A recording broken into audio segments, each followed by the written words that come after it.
Neverovatno je koliko kineskih motocikala godišnje izađe, odnosno koliko modela prezentuju godišnje. Što QJ motor, što Vogue, što CF moto i ostali. Naravno da se razlikuju po kvalitetu i naravno da se razlikuju i po cijeni uz sve to. Neki motocikli uzimaju maha pre svega zbog potrebe grada, da niste u nekom savijenom položaju, a da imate neke sportske performanse. Uz sve to, ta kategorija A2 je trenutno primat, pre svega zbog omladine koja je limitirana da do 24. godine bude na A2 kategoriji, odnosno do 20. ukoliko su 18 položili za A2. Danas na recenziji jedan novi kineski motocikl, odnosno QJ motor od firme Autopromet Motors. Dobio sam na test QJ motor SRK 400. Uvodna A2 kategorija, kao što sam već i pomenuo, ali pre nego što počnemo o njemu, dobrodošli na moj kanal. Ja sam Šone, a vi gledate Šone-san Motovlog. Kliknite na like, subscribe se na moj kanal ako već niste i ostavite komentar na kraju ovog videa kako vam se čini ovaj motocikl ovde. SRK 400 gura snažni dvocilindrični agregat. Koliko snažni vidjet ćemo danas na testu, a i kasnije ću ga uporediti sa njegovim konkurentima. Z400 kao glavni, meni ovo deluje kao kopija Z400 Kawasakija i uz to CF Moto 450 MT, naravno i KTM Duke 390 su neka konkurencija glavna ovom motociklu. Tu je još motora, naravno, da ih ima dosta u toj kategoriji, ali eto, naveo sam 2-3, što je više nego dovoljno. Dvocilindrični agregat zaprimljene 400 kubnih centimetara. U ovoj varijanti ovde razvija 41,5 konjsku snagu na 9500 obrtaja i 37 Nm obrtnog momenta. Sa obrtnim momentom je identičan Kawasakiju Z400. Sa konjskim snagama je razlika 4 konjske snage na prednost Z400, dok je sa MT-om ipak MT snažniji, znači 6 konjskih snaga i čak 6 do 7 Nm obrtnog momenta više. Bitna je težina koja igra ulogu, 186 kg je težak ovaj motocikl. A ta težina i tekako igra ulogu kada se stavi na papir snaga i obrtni moment. Daleko je lakši Z400 za čitavih gotovo 20 kg, dok je 450 MT, ovaj 450 NK negde, pa ja mislim nekih 16 kg, da ne slažem, 15-16 kg lakši od ovog motocikla, što možete priznati nije malo. Ali cena je nešto što je glavni adut i cena je nešto što će itekako uticati na promenu odabira prilikom svega toga. Naravno da je džep nešto što određuje šta možemo, koliko možemo i ostalo. 4995 evra košta ovaj motocikl kao nov, što ga ne čini skupim. I tu je negde u ceni sa 450 NK, dok je znatno jeftiniji od Z400 Kawasakija. Šta je to što dobijamo od performansi kao bitan faktor pored snage i ubrzanja? Kočnice, 260 mm, dva petalna diska su napred koja zaustavljaju ovaj motor sa dve četvoroklipne kandže koje su aksijalno montirane na motocikl. Ne znam kog su proizvođača, nemam tu taj podatak, verovatno je njihov neki brand, dok je iza jednoklipna kočiona čeljust koja zaustavlja jedan petalni 240 mm disk. Točkovi su dimenzija 17 inča. Kada smo kod guma, tu nam je Maxxis. Pretpostavio sam zato što dosta kineski brendovi koriste Maxxis i CST kao osnovne gume. Super Max Sport guma. Ne znam kako će se pokazati sa malo agresivnijom vožnjom, vidjet ćemo danas na recenziji. Ja sam ga već, pa stotinak, 100-150 km sam već prešao sa njim. Do sada nameravam da pređem sigurno još nekih 200-300 km kako bih mogao da vidim sve što se tiče ovog motocikla. 78,5 cm je visina sedenja, nešto što je dosta nisko, ali samim tim je i prilagođeno za vozače koji su u toj kategoriji A2, znači neki uzrast 18-19 godina. Ako ste malo viši, bit će vam problem, čisto da vam kažem, zato što ćete izgledati poprilično veliko na ovom motociklu. Mada, moj kamerman je visok gotovo koliko i ja, pa kada sam gledao sa strane, nije mu delovalo toliko da je malo ovaj motocikl. Veoma udobno deluje sedište, fizički su razdvojeni na neki sport fazom su urađene, znači 2 razdvojena sedišta, suvozač je viši, rezervoare zapremine 13,5 litara, vidjet ćemo kako će se nositi sa potrošnjom ovaj motocikl, ne bi trebalo da mnogo troši.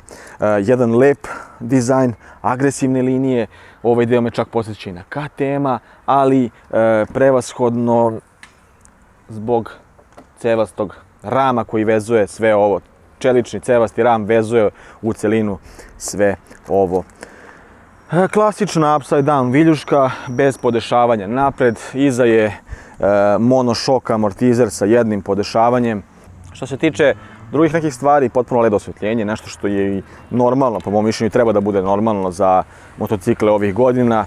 Kinezi uvek gledaju da vam daju što više opreme, jer realno način na koji će vas privući je bukvalno upravo to. TFT Color Display, nešto što je viđeno već i na prethodnim modelima Kuđa i motora. Sve one osnovne informacije koje su bitne da se prikažu su tu. Isto ova grafika vam je i na jačim modelima i na većim modelima.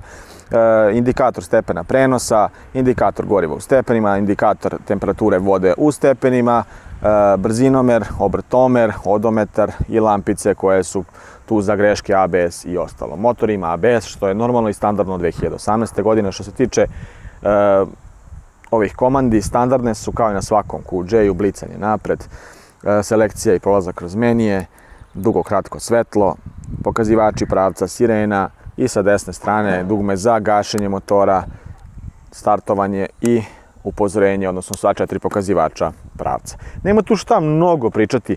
Moram reći da mu je veoma kratko međuosovinsko rastojanje, koliko se sjećam 142,5 cm, veoma kratko.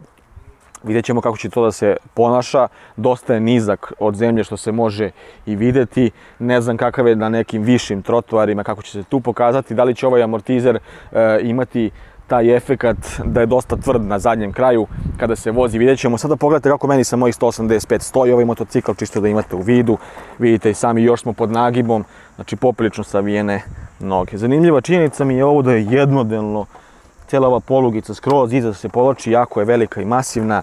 S jedne strane mi se to i ne sviđa, iskren da budem, ali bože moj, završne obrade i sve to standardno kao kod QJ-a. Naravno da tu opet ne možete očekivati neku perfekciju sada, bože moj. Za 4995 € dobijate nešto upakovano, fino, da, ASMR. Ovo će me kritikuju za ovo što radim. Ne, oprostit ćete mi, nadam se, ako ne, nema veze.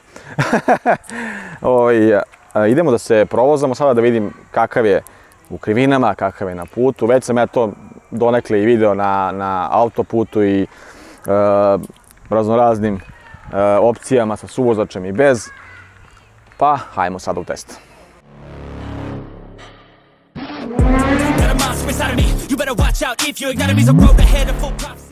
Da vidimo to ponašanje na autoputu sada. Mogu da pohvalim ubrzanje, to je zasigurno iz 4. 5. stepena, ali jako lepo vuče, jako lepo ubrzava. Može se vidjeti, mislim, za svoje one performanse koje i dalje ima toga i u 5. i u 6. stepenu. A vidimo 6. Da.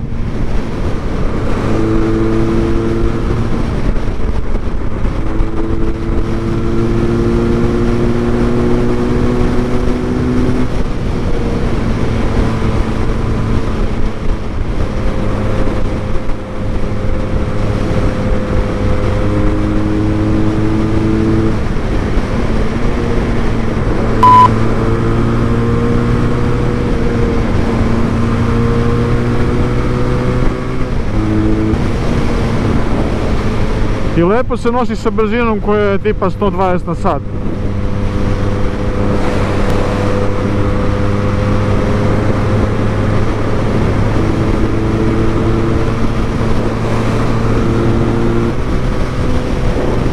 Vibracije koje se prenose u određenoj formi na upravljački deo i na puzaster dole. To je ono što mogu osjetiti. Fine vibracije su na puzasterima, dok ovaj deo na upravljaču mislim da na duže distance će stvarati onu utrnulost u prstima. Vetar nije toliko jak obzirom da se ipak radi o nakedu. A sviđa mi se što je vešanje i što je sam motor stabilan. Pri brzini od 120-130 nema uvijanja.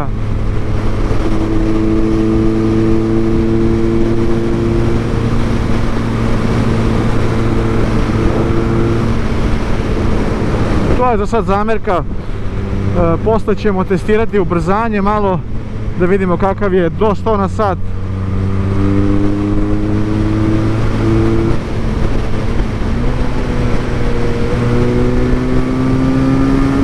Maksimalna brzina je već testirana, 190 na sat po satu, naravno ne po GPS-u, je pokazalo gdje je došao do blokade u 6. stepenu prenosa, tako da je više nego odlična maksimalna brzina ako uzmemo u obzir tehničke karakteristike ove mašine, odnosno ovog kompletnog motocikla, od težine do svega drugog.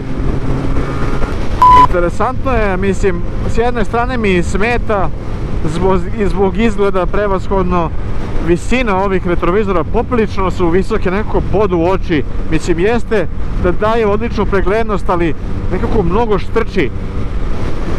Bar meni lično to smeta.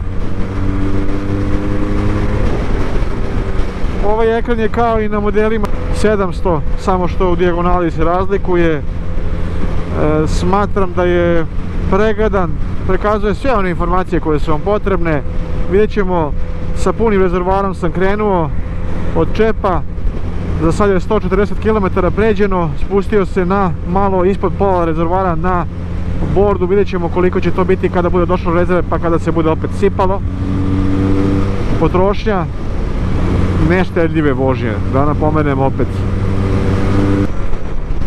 Vibracije prilikom vožnje se prenose kroz neki središnji deo agregata ka gore, imate osjećaj da konstantno nešto zuji. Iz treće, ajde da probamo iz treće sa 100 na sat.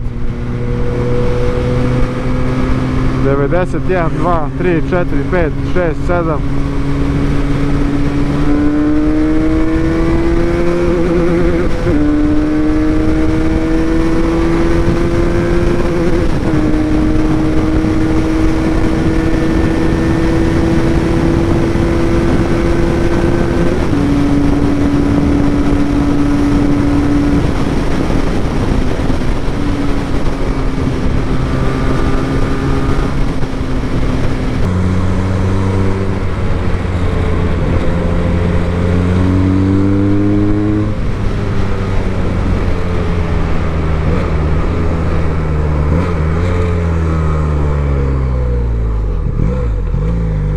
Fino se ponašaju gume za sada. Fino onako tvrđi menjač na povratnu informaciju. Nešto što mi ima čudnu povratnu informaciju, neko tvrdoće uz sve to, kao malo otežanosti, ali bože moj, solidno. Eto, to je što mogu reći za menjač, da je solidan. Nije vrhunski definitivno, ali je solidan. Kako se sve ovo ostalo nosi i ponaša u toku vožnje, vidjet ćemo sada malo i u krivinama i pri nekoj više sportskoj vožnji. Povratna informacija na pologici kočnice je čudna zato što je veoma nekako onako malo hoda, uz to se osjeća jako tvrdo, ali kočenje nije sada da grize toliko, kako da se kaže prostije. Može biti bolje. Ali ipak za tu cenu, to vam je što vam je. Definitivno je da ima dovoljno snage, više nego dovoljno, i da je odličan na ubrzanju. To je velika pohvala, najveći adut upravo ovog nakeda su njegovo ubrzanje i njegova snaga.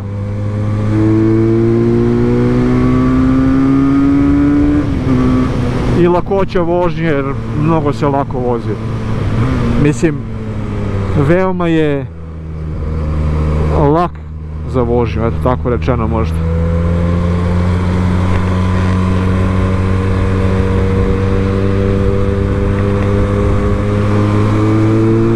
Upravljivost je zaista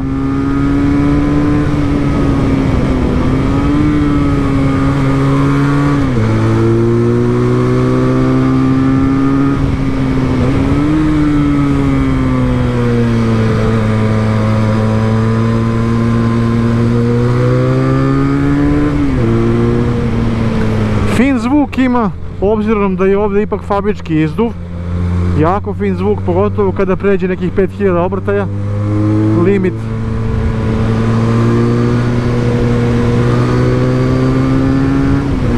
Mogu da zamislim kako se čuje sa nekim aftermarketom, jako lep zvuk, ja mislim da ispušta.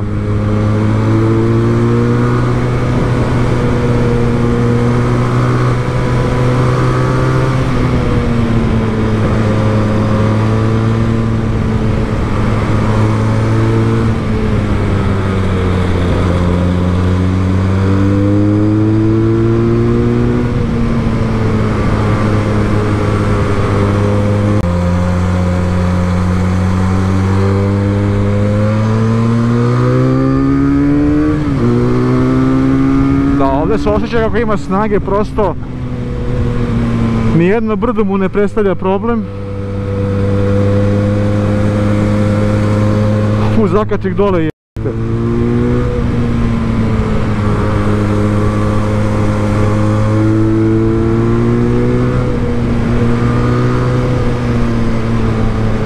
Može se reći da je veoma zabavan.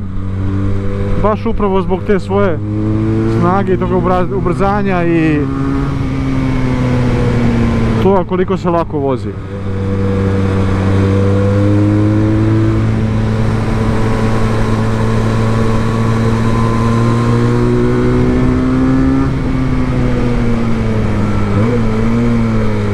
Ali tokom cijelog ovog dela vožnje agresivnije prebacuju se vibracije, upravo one koje sam ostio na autoputu. To su baš te na fuzasтерima i na upravljaču i na većim distancama će to sigurno izazvati ono osjećaj utrnulosti, ali nešto se mora istrpeti. Kada budem radio uporedni test sa konkurentima, to će biti zanimljivo.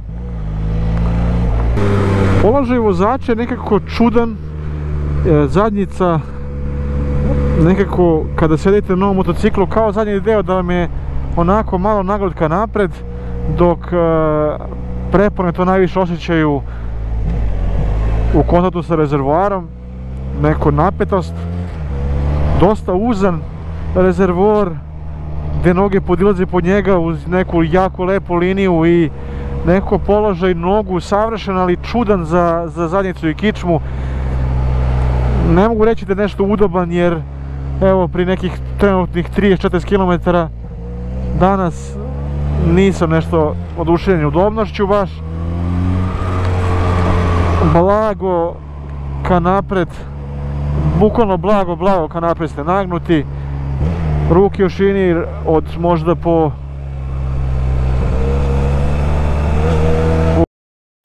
opet zakačih od po možda jednu šaku na svaku stranu ramena, šaku i po, onako pa skoro pa skroz opružene u laktovima i noge koje su veoma agresivno savijene u kolenima ka nazad.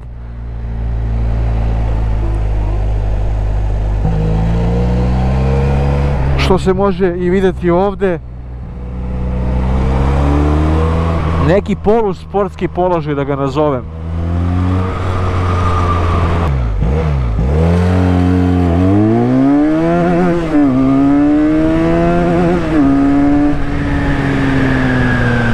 Fino ubrzava. I opet taj segment srednjeg stepena obrtaja, ali može se reći da vuče skroz do kraja gore.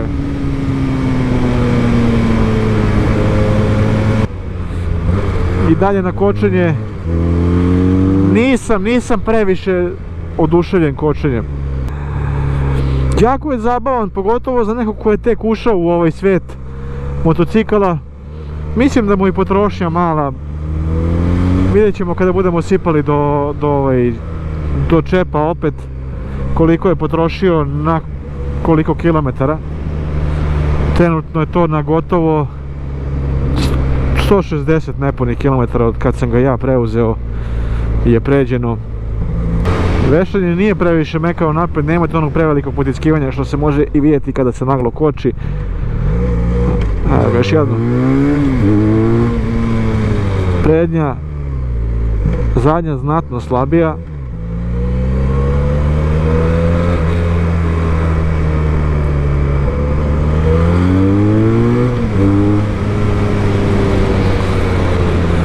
Evo opet, da.